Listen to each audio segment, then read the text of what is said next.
Hi, I'm Brian. The kettle's on. Make yourself a cup of tea. Today I want to talk about Doctor Who, and if there was another way to introduce a female Doctor, and if there's a way we can use that to fix the timeless child retcon. I've watched Doctor Who since I was a child in the 80s. The first Doctor I remember watching was John Pertwee. I was gutted when it was cancelled after Sylvester McCoy. I couldn't wait for the Paul McGann TV film when it was announced, in hopes that it would once again bring Doctor Who back as a TV series, only to be disappointed. So when Russell T Davies brought Doctor Who back in 2005, I was cautiously excited, but relieved when it turned out to be a great series. Christopher Eccleston made a fantastic Doctor. The show got even stronger when David Tennant took over as the Doctor.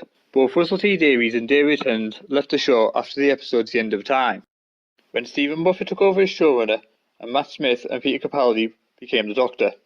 Now we have the current Doctor of Jodie Whittaker and the showrunner Chris Chibnall, and fans of the show have been tuning out. I myself couldn't get to the end of season 12, and for what I've learned about the retconning of the show in The Timeless Child, I'm glad I stopped watching.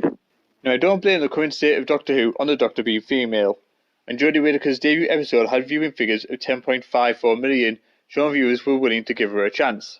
But by the end of season 12, those figures had fallen to 4.55 million, showing that fans were leaving the show. I believe this is down to a combination of bad writing, the show becoming very political, and the Doctor now becoming a very preachy person. What if we missed an earlier opportunity to introduce a different female Doctor, one that wouldn't have ended up changing the show's almost 60-year history? I'm not against a female Doctor, as long as it's done in a good way, with good writing to back it up. I enjoyed Michelle Gomez as Missy. It gave a fresh take on the Master without changing who the Master was. I gave Jodie Whittaker's Doctor a chance until I could no longer bear to watch the show that I enjoyed for so long be ruined the way I felt it has been. I do think that there was another way to introduce a female Doctor while leaving the Doctor as the Doctor we all know. Back when David Tennant was still the Doctor, there was an episode in season 4 called The Doctor's Daughter, in which the Doctor has his DNA taken and a fully grown daughter called Jenny is created. By the end of the episode, Jenny has died and has regenerated, but has not changed her face like the Doctor does when he regenerates. The last we see of Jenny on screen is her flying off into space.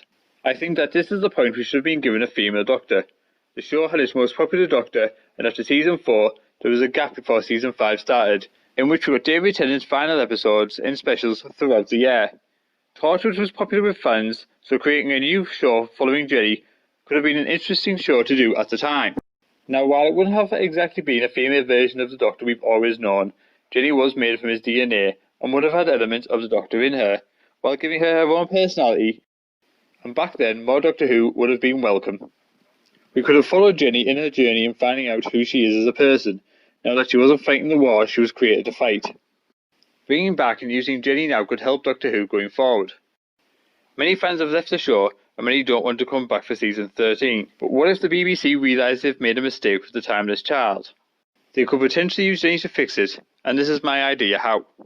What if the Master discovered the Doctor was a timeless child through part of his DNA being on record, but the record is corrupted data and is only a partial match for the Doctor, making the Master think that it must be the Doctor's DNA, but actually it's Jenny's. So with a partial DNA match and some corrupted data, the Master would naturally assume that the Doctor was the timeless child. But what if Jenny was the timeless child? What if, because she isn't a real Time Lord and was created artificially using the Doctor's DNA, her regeneration doesn't work the same way? We know she didn't change when she regenerated at the end of the Doctor's Daughter. What if how she was created gave her unlimited regenerations, but they were erratic? After many years in space, she acquires a time vortex manipulator like Captain Jack uses, or some other way to travel through time. But something goes wrong and she is left stranded on a planet in the distant past, constantly regenerating and alone for hundreds or thousands of years, until Tech Team finds her and uses her to give the people of Gallifrey their regeneration powers. This would save having to retcon the whole history of the show, give William Hartnell back his status of the First Doctor, and maybe bring some fans back. That's all from me. I'm off to make a fresh cup of tea.